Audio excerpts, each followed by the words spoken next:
Hello, good evening, everyone. Hello. Welcome to today's seminar. The name of seminar is Die with Zero, and it's going to be presented by our founding director, Vanessa. My name is Florentina, and I'm Vanessa and Bain's personal assistant here at Positive Dynamics. We are delighted to have Vanessa Jansen, one of our founding directors, joining us today, and with his extensive background in finance industry, Vanessa bringing a remarkable wealth of knowledge and experience to our team. So please let's welcome Vanessa. Thank you, Florentina, and thank you guys for coming tonight. We appreciate having you guys here. Vanessa's got a great topic to chat to you guys about tonight. It's something we've been really talking to a lot of clients about these days, Die with Zero. It's a great initiative to be able to, we all work so hard to create the wealth that we have, and why don't we use it? There's so many people that go through life and get to the end and never actually get to enjoy it. So that's what Vanessa is going to take us through a great dynamic presentation tonight. So I'll hand it back to you guys. Thank you so much, Dave. So this session is interactive and it has a workbook available, so everyone has one. And for those who are joining online, please pop your email address in the chat section, and we will send you through shortly the workbook. Also, please, if you use the chat function and you have any question, we will read it at the end of this session. So now we are pleased to introduce you to Vanessa Jansen, who today will share her expertise and insights on how to die with zero and getting all you can from your money and the lifestyle you wanted. So let me just present you a little bit, Vanessa. Since 2006, Vanessa has been a driving force in the success of Positive Dynamics, which started from a humble beginning along with Dave. Vanessa is deeply committed to help her clients in achieving their financial goals, and she's a true passion. Vanessa possesses a remarkable talent for simplifying intricate concepts into understanding insights and connect with audience from diverse backgrounds and level of expertise. So please welcome you to join Vanessa. Thank you. That was a really introduction. It was good, wasn't it? And thank you to everybody for making some time to come out and listen to this seminar tonight. I'm really excited to be here. How are we all feeling? I like the energy. Thank you, Alan. We go out of bed this morning.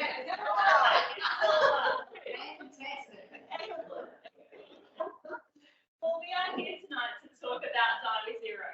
And as we've built this seminar, we found that it's actually a really controversial topic. And I think it's the understanding of it as well, and it's how we interpret it. But as Dane said, what we're really talking about is we work really hard throughout our life and we create wealth. But what's the point of dying with all that wealth that we create when we can enjoy it while we're still here? And we're not talking about not leaving any money to our beneficiaries or to our children and what that looks like if we have them. It's about planning our money so that we can have the best life possible while we're here. So with that said, I'm going to tell you a little bit about myself. So Dane and I, we started the business in 2006. And so we've been in business for 17 years now. And there's a few familiar faces that we've known for many, many years. And it's nice to see that, we've been part of that journey to see you through to retirement. But in working with our clients, it's also had Dan and I reflect on our life and had us think about what life we want to have.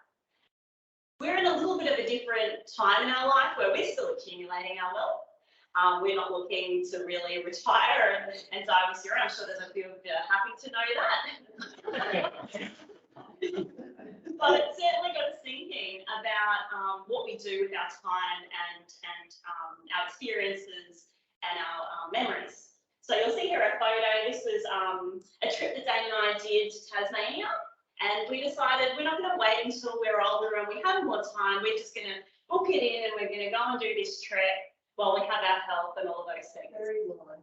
Yes. So that's the sort of thing we're going to talk about tonight. Maybe it isn't that you want to do a trick. Maybe it's that you want to buy a Ferrari. I know I had a client in yesterday that that we've been working with for years, and they said, you know what, I've always wanted to buy a sports car, and I never thought I had enough money. And I've been working with them for a long time. They've been retired a long time. And I said, oh, I'm so glad that you shared that with me because you actually have enough money. So if that's something that you really want, let's build it into your financial plan and let's do it. Because what's the point of leaving all that money behind to your children will love you, but you'll still be able to leave their money as well and have those things that you want while you're here. So does any of that resonate? General advice warning. So anything we talk about today is general in nature. It's not specific to your circumstances, but we would love to give you the opportunity to meet with one of our team, one of our advisors, and really have a look at your personal journey and see how we can help you die with zero, create that plan and that lifestyle that you're looking for. So a bit of a checklist to get started. So if we're thinking about, well, I want to die with zero, I want to work out how I can spend my money, we first of all need to really work out, well, what capital do I need? How much money do I need to get started? Because that's a question that we often get asked. When people are working, they're accumulating wealth, they're very busy on that journey and they don't really have time or have the skills to understand what they actually need to be able to retire. But so once we work out, okay, well, we need to look at the capital. Then we're going to work out, well, what income do we need? Because that's going to be a big key factor in understanding that capital requirement. We also need to have a look at what lifestyle you're looking for. So that's really important because that's going to determine how much money you actually need. Then we might want to also consider any of those lump sums. So if we do want to leave a legacy behind, we do want to leave some money to some beneficiaries. Well, let's have a look at what that looks like. But if we want to upgrade our car, we want to do some renovations to the house, we probably also need to plan for that as well. And then, of course, a topic that no one think about, Morgan and I apologise for that, but it's realistic. We're not going to die. Did anyone realise we were going to talk about that tonight? Got to plan for these things. Exactly. Things. And you know what? I'm sure that you can all sit there and think about, some really unfortunate circumstances where people have died early, that created lots of wealth, but they never got to actually have any memories and experiences with it. Seeing a few nods. And, if we can try and work out, roughly when we're going to die, then we can also work out, well, how can I spend this money? How can I allocate it while I'm here? Still not getting a car. We're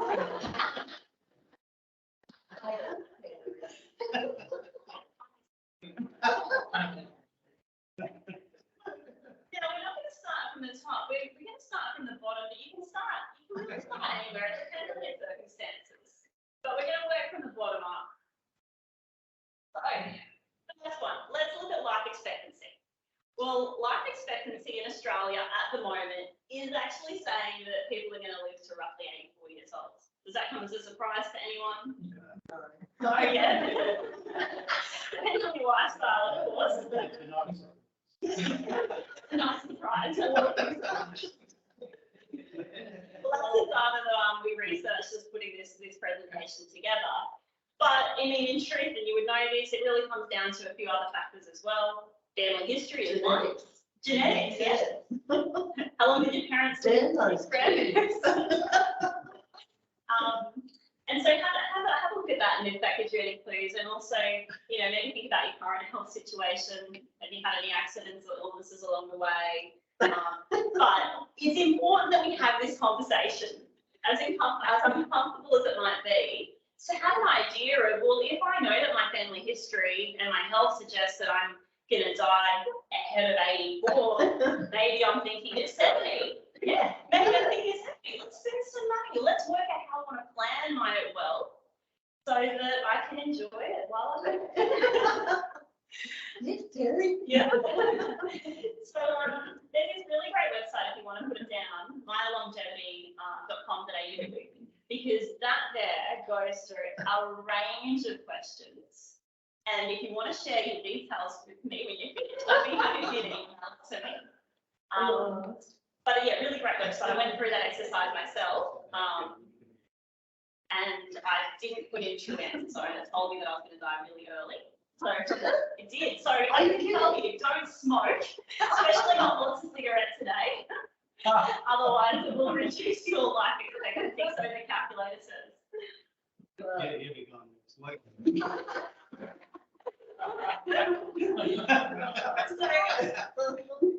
have a look in front of you. Take down some notes as you go. But that work booklet is also great for you to take home, and you can fill that out in your own time. So let's move on to something a little bit more fun. Lifestyle. Oh, that's where I want to put myself. So lifestyle is really important when we're thinking about, you know, our retirement plan or how long our money's going to last, because we really need to think about how we spend our time.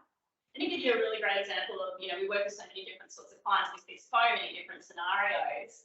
But we've worked with this client for years, worked really, really hard at accumulating wealth, did a great job of it, but never really felt that they had enough money to retire. And then one day when they decided to retire, that's all they knew. They only knew their job that they were doing, the work that they'd been used to. And then they didn't have any hobbies. They didn't think about what lifestyle they would have, who they would spend time with. And, you know, really sad for this person, even though there was a spouse, children, grandchildren, they found themselves in a bit of a depression. And you know, we're thinking, well, what's life worth living when I'm feeling like this? And that was really unfortunate because they created a whole lot of wealth for themselves. And we wanted to, you know, see them now enjoy it. So that's when we say, well, let's look at some really important aspects of, you know, dying with zero, and lifestyle is one of them. And so we've just chunked that down into a number of different areas, which you'll see in your workbooks. But I want you to also think about what age you're at as you're going through these questions. So for example, if you're in your 40s, what sort of adventures and holidays would you be having versus if you're in your 80s? It probably looks really different. Yeah, very different. And so if you can plan for that in advance, it'll enable you to fit in all those sorts of things that you want to over your lifetime. So holidays is one. The next area we want to talk about is hobbies. So hobbies is something that we find brings a lot of joy to our clients when they're in retirement. And, you know, something that was asked to me when I was young was, sorry, not when I was young, sometime. I was asked this question recently. I was asked this question a few years ago. What was something, Vanessa, that you did when you were young, when you were growing up, that you don't do anymore? That you gave up because, you know, life got busy, all of those different things that happen in our life, or we go to uni, or we you know, work really hard, take on a few jobs. And for me, the answer to that question was tennis. I used to play a lot of tennis when I was young, and I gave it up, and I loved it, and I was pretty good at it. And I said, okay, challenge accepted. I'm going to get back into tennis. So I challenge you to have a think about some things that you did when you were younger. And now you might be thinking, because I've asked this question before, and you go, well, how can I play tennis, if that's your answer? Or how can I play soccer or netball at this age now when my body's not able to? So then I'm going to challenge you that step further and say, well, if that's what you really love to do, can you become a coach at the, what I call it, football club or whatever it is? Can you become an umpire? Can you become a part of a group in that community, in that area? Because you'll find that will bring you a lot of joy. So for me, that was tennis. I know for another client who was really good at music, working full time, that had time to play the guitar, and he retired early. And one of the things that he started doing was getting back into his band. So he's got a band going in his, you know, in his 60s, and he's having a lot of fun. He's actually sung a few songs and sent them to me. And he has now gone further, and he's in the local community. He set up a group so that anyone that's in a position like him, that's retired and has time, they can come meet with him. He's going to teach him how to play the guitar. So I just challenge you to think about some things in your life that you can put down under hobbies and put it down into different areas, so 40s, 50s, 60s, because so you might find the answers. Oh, we don't have to just put it into our current age. Oh, so if you're no longer in your 40s, you can delete that. I think you passed that section. It would be nice to turn back time. It would, wouldn't yeah. it? Yeah. It's all right, Martin. I don't have all the answers, I don't have that one yet. So second area that we find, our clients like to spend time is in entertainment. And again, there's different things that you'll be able to do at different times in your life. And, just looking at a few things that we've done, we went to the Australian Open recently. That's just something I'm passionate about, and we're able to take the family down to the Australian Open. Did you see Elbow? Elbow? No. Elbow. Not say, yeah. No, didn't see him, sorry. No? No. Okay. I saw a number of other people though. But Roz and John, they're pictured in the photo. They own the tennis centre that's just down the road. And their daughter actually is a professional tennis player, and she got into the second round of the Australian Open. Oh, this is great. It was really exciting for us, like a great memory that we could create with a group of people, with people we knew, and that's a good thing I'm saying to you. You don't have to go to the Australian Open. You might have a passion with the ballet. You might love to go to music events. You like musicals? Yeah. And so you make sure that you put them in on your list and you make time for them so that you can actually have those memories and enjoy the wealth that you've created. The other area that I'm going to challenge you to think about is contribution. So I was also challenged with this question some years ago about what I could do with regard to contribution, and it did get me thinking, and I joined the local Rotary group. That's something I did, and that's something that gives me a lot of joy, because now I'm able to help other people in different ways, so raising money for different charity events. But I know, I've got other clients that we work with that donate their time at animal shelters or theatre. They just donate their time at the local theatre, and it brings them so much joy. And that's the bit that it's about. It's about creating that lifestyle that brings you a lot of joy and doing the things that you love. So I challenge yourself to put some answers in that area. And then I want to think about relationships. So when I talk about relationships, from what we see with our clients that are in retirement, there's a couple of things. So one is about, who do they spend their time with? Is it their spouse? Is it, children? Is it people that they play poker with or go to board bowls with? It's really great when they've got lots of groups of people to spend time with, because what I hear is that sometimes as you get older, people get sick and they can't join you anymore. And it's nice to have a big group of people. It keeps things really interesting and fun. So you can design the life the way you want it. And then That's me. you do yoga or stretching. My body. Oh, beautiful, Anne. Thank you. But think about your health. Think about what you're able to do at different times of your life. And that's what I was saying with holidays. It's really important to plan that out, because we've also seen people, and I'm sure you've also seen people along the way that have planned these trips that they want to do, or these adventures that they want to do. And that by the time they get around to spending the money on it, they work out that their body's not able. So make sure that you plan those events and spend the money while you can. So hopefully that has been very thought-provoking for you to think about your lifestyle. And we've included in this booklet that you've got a timeline. And the timeline looks similar to this, only it's all blank. And I just challenge you to fill it out with regards to the other answers you put on the other pages, where you can start thinking about when you're going to do different trips and how often and how much money these things cost, so that you can plan it within your level of wealth. Yeah. Yeah, it's all good. That's right, and that's because we work together and we plan for these things. And there's so many people that don't though, and they don't know how to, how much money they can allocate to it. So that's the beauty of working with a professional advisor. That's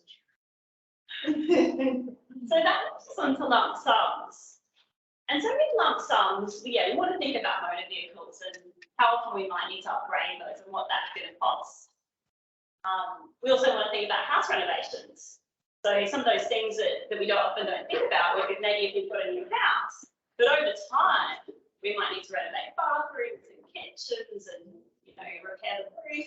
And so it's great to be able to, and painting, to allow for those expenses. But the big area where I want to concentrate here is on gifts.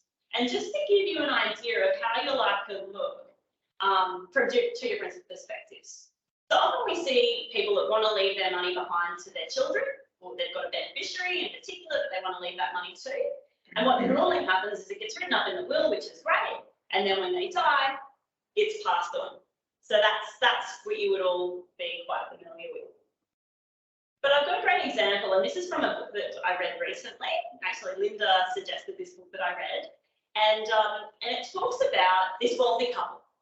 And they've got a daughter who's in her late 30s, and she's divorced. She's got a couple of kids, and she's really struggling. So I'm sure that that picture kind of would resonate, and you'd be able to think of some people that are in that, have been in that struggle time of their life. Now the parents being wealthy, they're able to help out a little bit to make it a little bit easier, but the daughter still had to work really hard, and it was a really, really tough time in her life. It wasn't until she was in her late 60s, early 70s that her parents actually passed, and then she inherited a large sum of money. But the impact that money had on her in her 70s was nowhere near what the impact would have been if she received it in her late 30s. And now not the full amount, but it's just giving you that idea that depending on your financial position, maybe you're in the position to give those gifts while you're still alive. And it's not just about the people that are receiving it, it's about the joy that brings to your life. And if you could imagine that you had a daughter in that situation that's really struggling, and you're in a really good financial position, the joy that you'll have seeing her maybe not having to work overtime, maybe not having to put the kids in daycare till 6 p.m. and from 6 a.m. in the morning. So it's challenging to think about that. And not everyone's in that financial position to do that. If you are, that's something that a lot of people don't think of doing. And there's different structures that we can do as financial planners to help with that. But today is not to go into any of those structures and those ideas. It's just planting that seed and getting you to think a little bit differently. And then charity, of course, as well. The same was said of wanting to leave money for the animal welfare league.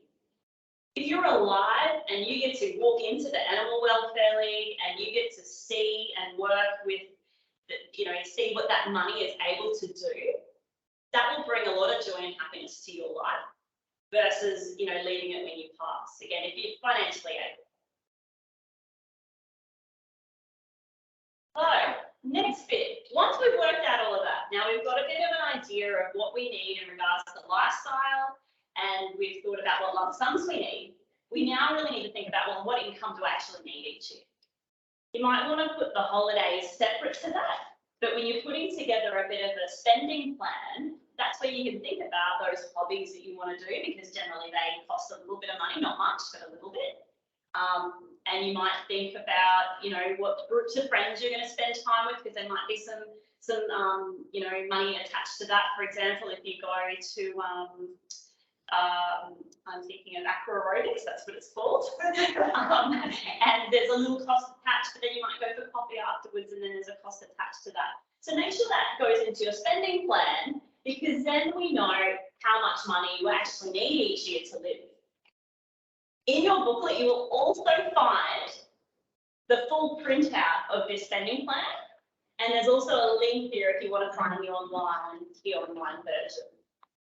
Might be a few pages over. There it is. It's called Money Smart.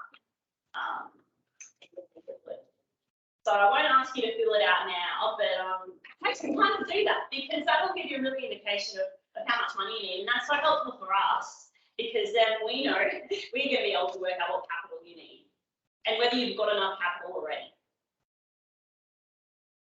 So I want to give you an example now. So now we're looking at what capital is actually required. And I wanted to use this particular illustration using the Money Smart Retirement calculator so that you can all go home and have a look at this if you want to, and you can use some of your own numbers. Because I think today it's hard for me to I can't look at everyone's personal scenario. And of course, you're probably not wanting to share that in a group environment, but you can certainly go home and answer the questions online, and it will give you a graph similar to this. But what this is telling you, it's saying, okay, well, what age am I now? I'm 62. How much money do I have at age 62? Well, I've got $1 million. Now, I used $1 million for the example tonight because that's very easy. It should be an easy calculation for you. For example, if you've got $3 million, we'll times that by 3. And if you've got 500,000, we'll divide that by 2. So you should be able to work higher and lower with this example. But with $1 million, if we worked out we needed this money for 15 years, so 62 to 77, we can have the money run out there if we draw $80,000 a year. So that's taking out income, including holiday, including lifestyle, everything we want to do. We know we can take out $80,000 a year, and in about 15 years' time, that's going to run out. We do need to make one assumption, though, with that. We need to assume what rate of return you're earning. And we've used a 6.5% rate of return, which today we're not going to go through the wealth side of things, but we do have another seminar, so we'd love you to join that, where we can talk all about the rates of return. But let's say you said, well, no, I think I'm going to live beyond 77. That's a little bit young. My family history tells me that I'm going to live beyond that. And you think, well, maybe I'm going to live an extra 10 years. So I'm going to live 25 years. Well, now we might say, well, actually, let's draw down $55,000 a year income, because now we know the money's going to last. So they're the sorts of things that we can do with our clients when we're working one-on-one, and we do, and that's a free calculator that you can use. Now I want to get into something a little bit more complex, where we're actually doing a bit more planning. And this is the calculator that we use internally, so you can't access it, but if you'd like us to run these numbers for you in your scenario, please organise a complimentary meeting. So we've got a starting amount of $2 million. So we're saying, okay, well, today is the day that I'm going to stop earning an income from employment, and I've got $2 million. The rate of return I've used, I've just put it at an even 6%. And I'm able to put in inflation. So when we're talking about inflation, we're talking about the cost of goods increasing over time. And that's probably something we're all quite familiar with at the moment, because it's all over the media of how much cost of goods are increasing at a much higher pace than what they have in the past. So then we've said again, okay, well, how long do we want this money to last? And in this scenario, we've said, okay, we really want it to last 30 years. So we said, okay, well, how can we fit this into our lifestyle? How can we make this money work? I want to spend it all. So we're not looking at leaving any money in particular behind for beneficiaries. And we know one thing, we want to downsize the house in 15 years. And when we downsize the house, we think we'll be able to inject another $500,000 towards our spending fund, because we really don't want to leave very much money behind. But we still want to have a roof over our head. So of course, then you've got to have a skill that you can leave to somebody in your will. So in this scenario, what we're looking at doing is drawing down $100,000 a year. So that's to cover the lifestyle and the hobbies and all of the day-to-day expenses. Working with this person has said, well, you know what? I think for probably 15 years, I'm going to be able to travel. You know, my health is going to be putting me in a position where I can travel overseas. And I can have lots of exciting experiences, create lots of memories. So I'd like to spend $40,000 a year. And that's, you know, between here in Australia and overseas. So we said, okay, well, we can allocate that. And they've said, well, but after 15 years, I'd still like to be able to travel. And maybe I need some of that money for health at that time. So can we allocate $20,000 a year beyond that? And so we built that all in. And you can see here, this is the $100,000 a year coming out. And then down here, we've got lump sums of $40,000 to cover the holidays, at which time we downsize a house and then we take some smaller holidays and we allow $20,000 a year. You'll see what that does to the money. This is the sale of the house. We're able to create a plan where we're spending that money over 30 years. Does that make sense? Yeah. Now, we often have client scenarios where they've got liquid investments and non-liquid investments. So we like both asset classes, they're both great, but I'll explain what I'm talking about when I say liquid versus non-liquid. So just very simply, a liquid investment is something that you can sell quickly. Typically, it's going to be a share or a fixed interest product or cash. It's just easy access. When we're talking about non-liquid assets, normally we're talking about property, but we could be talking about art, collectibles, things like that. It's just not so easy to sell quickly most of the time. Sometimes when the market's booming, very easy to sell. We've got a real estate agent here. Yeah. Sell your house really quick. Yeah. It's entertaining. You can sell property really good. Okay, so when we've got both of those assets, now both assets are really important, and you would have seen if anyone came to our previous seminar, we were talking about how to build $2 million in 15 years. And property was one of the things we talked about. It's a really important asset to help build wealth while you're accumulating.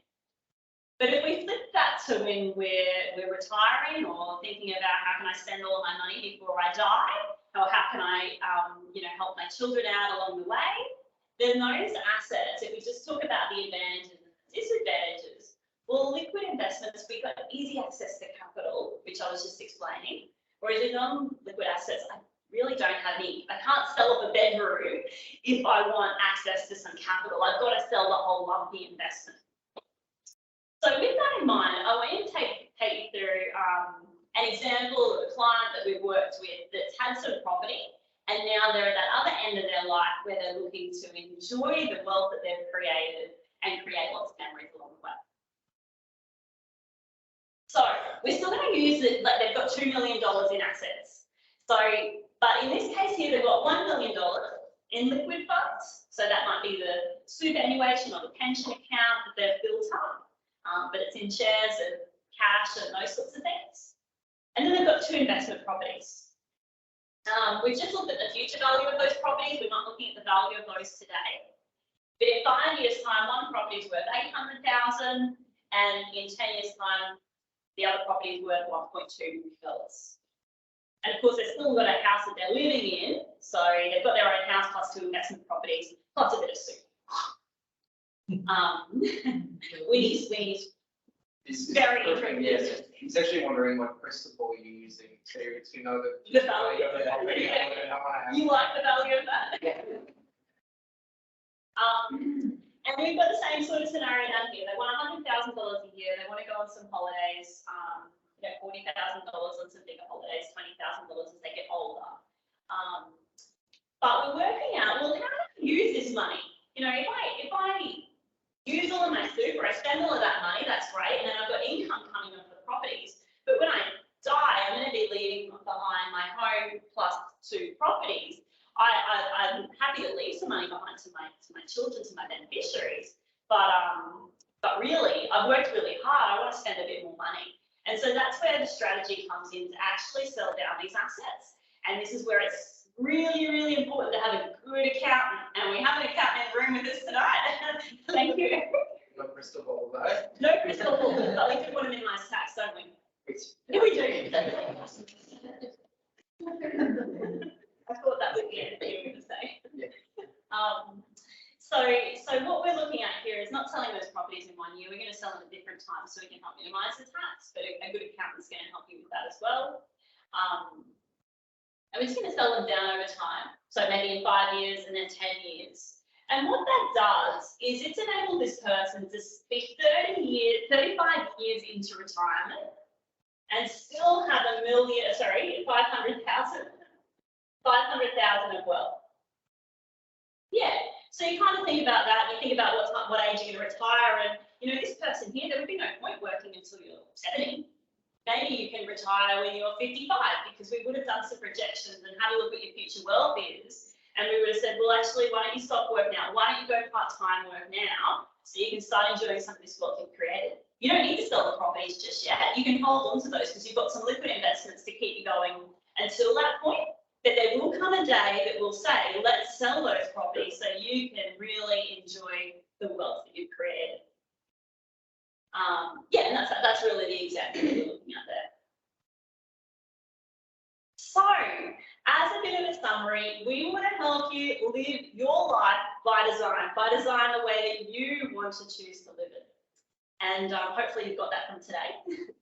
You've got a really great workbook in front of you, so I just suggest that you take that home and spend a bit of time filling it out, because that will give you so much clarity, and hopefully there's some questions in there that are really thought-provoking, that if you've been thinking, well, I've got a lot of money, but what am I going to do with it? Hopefully this will give you some answers. That's the goal. Right. Okay. So next steps from here, if you're sitting there thinking, well, I need a bit of help with this, I want to know when I can retire, how much money I should spend each year, or I am already retired, but I don't know that I'm going to spend it all while I'm still here. Come and organise a meeting with us, because for us, we love this. It's really creative sort of work for us, and we find it quite easy because it's what we're trained to do. So you've got a feedback form as well towards the end if you want to fill that out, and also put your details down, and we can contact you and we can organise a time to look at your personal plan. Do you want us to fill this out? Fill that out now. Why don't you fill that out now?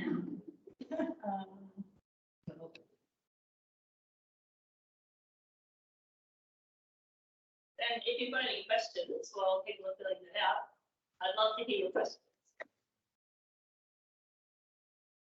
What about the problem of not having enough money for, say, sick when you're older, you've spent it all, suddenly you're very sick, you need, I don't know, 3 living maids and a person chef. What happens then, or do you put that into the plan? We do put that into the plan, and normally we'll look to have people still with some property, and depending on the scenario, like I do have some clients that they don't have anyone they're going to leave their money to. They have no children, and they do want to spend all of their money.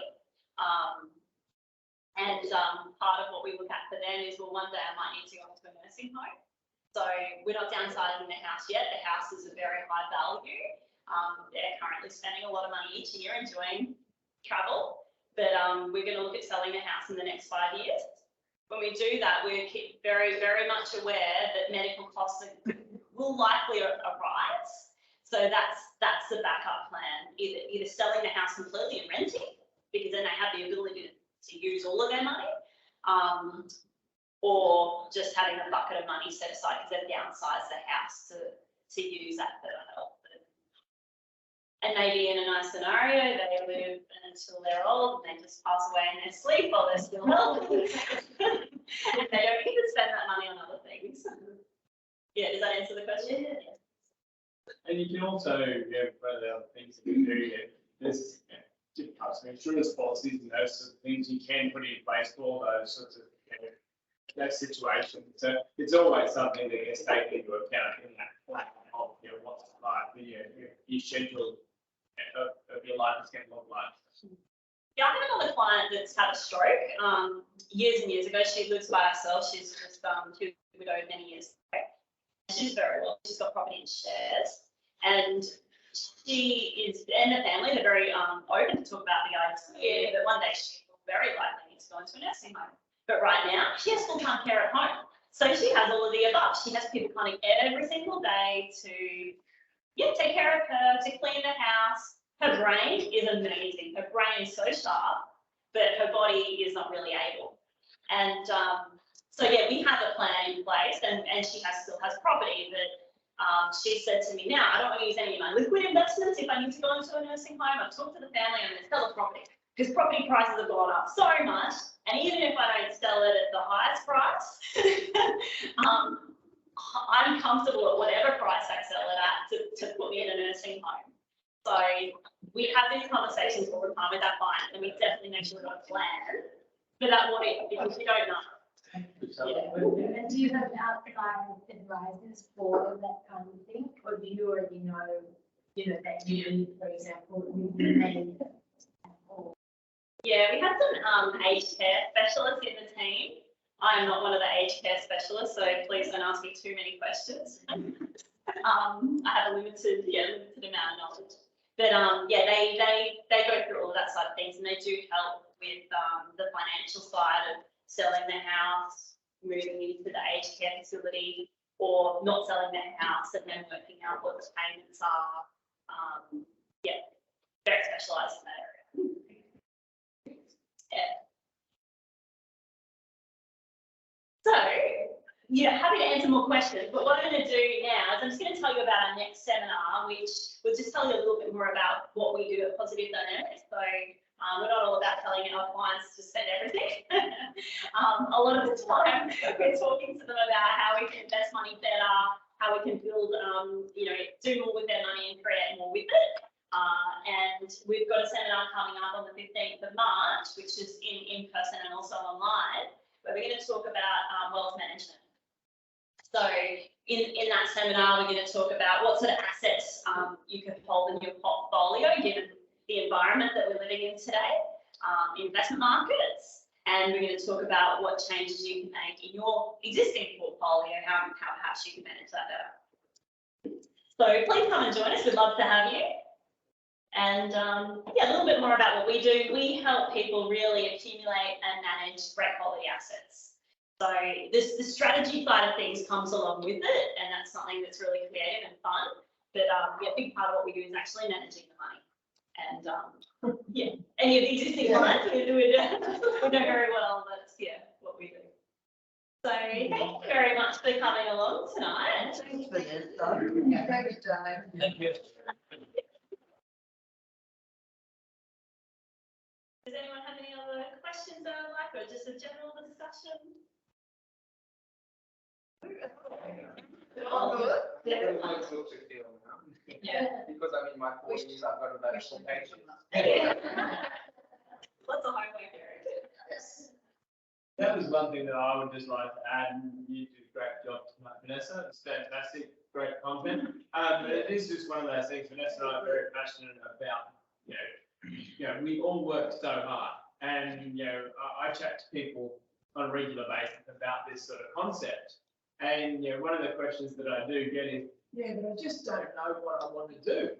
And that's one of the things I always just get, but what do you love? What is one of your passions? Really, and it's quite easy to go, oh, I'm busy with work, and you just forget what you actually really enjoy. But even if it is, dinners out with friends, those sorts of things. If that's your passion, to go out and fine dining, every week, 2 nights a week, whatever that is, that's something that we can plan for. But it's just one of those things, you really got to open your mind to what you're really passionate about and what you love. So, and as Vanessa said, one of the things that we love is adventure and climbing on tops of mountains. So, everyone's different. But, great work. A lot of people aren't confident to say how to do it either. Yeah. So even like I'm in my 30s, I've taken a lot from this to plan ahead, to see different ways of how to plan for wealth. That, little scenarios, little graphs. Yes, again, there's no crystal ball, but it still gives you an idea of how to plan for the future. Get you thinking about Yeah, that's exactly. It's getting me thinking, not just saying it's on next door, but it's the ultimate truth. Some people are just told to, have too much pride to say how to do it, and ask for that helping hand. So much of the what to do, but now what's the next step to take? Yeah. The prime example, and I'll say, will be my old man. Yeah, so this will be perfect. So I need to just. He should have said it. He should have. I haven't seen it.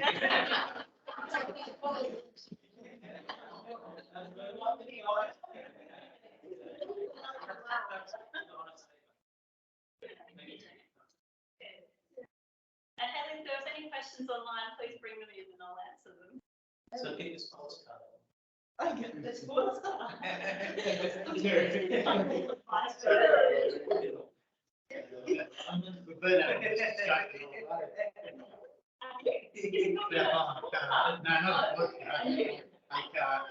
I said I'll get it, as you got that. I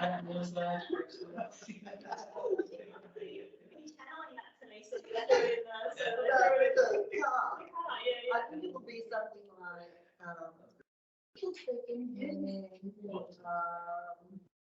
don't know, what are? You would look really cool as around the best for that.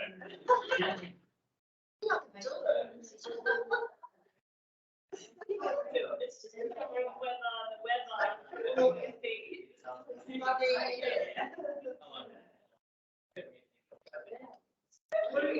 don't know what it's like.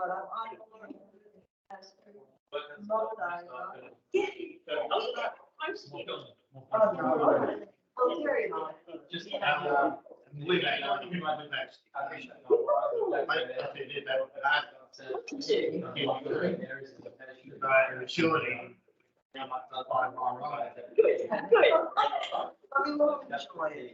Well, that's it, it's a fine. I don't think it's quite nice to be from Miami to be 70 years old. Yeah, that's your lesson. Yeah.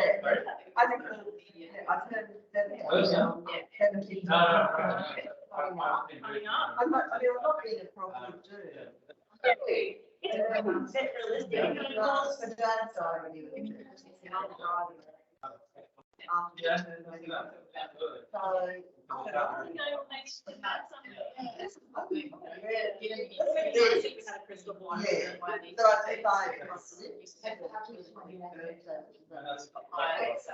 then according to, we're only entitled to 3 or 4 years. But I don't know. But it's not, I'm gonna. Thanks. Thanks. It's nice.